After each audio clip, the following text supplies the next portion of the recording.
कितीतरी महिन्यांनी आज आमच्या घरी दुधी भोपळ्याचं आगमन झालं होतं, पण त्याचं स्वागत मात्र मला त्याला असं कापूनच करायला लागलं. तर आज डब्यासाठी ना मी दुधी भोपळ्याची भाजी बनवणार होते, जी की वरच्या पप्पांना अजिबात आवडत नाही. तरीसुद्धा मी त्यांच्या संमतीनेच त्यांच्या डब्याला देणार होते. कारण भाजी घ्यायला गेलो तेव्हा तेच म्हटले, की "मी भोपळा खाईल, घे" म्हणून.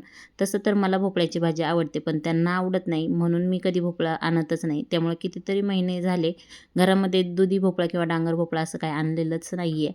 तर त्यांच्या आवडीच्याच भाज्या आणते आणि त्याच करते, त्याच देते डब्याला. आणि ना माणसाने सगळ्या भाज्या खाल्ल्या पाहिजे, कारण प्रत्येक भाजीमधून आपल्याला काही ना काही मिळतं. पण प्रत्येक घरात असं एक जण असतंच ज्याला ही भाजी आवडत नाही, ती भाजी आवडत नाही. पण मी मात्र आमच्या घरात अशी आहे, की मी सगळ्या भाज्या खाऊ शकते. मी सगळ्या भाज्या खाते. म्हणजे असं न आवडीचं असं काहीच नसतं. पण वरच्या पप्पांना ना भोपळा, भेंडी बऱ्याचशा भाज्या आवडत नाहीत. त्या मी ना बनवतच नाहीत जास्त घरामध्ये.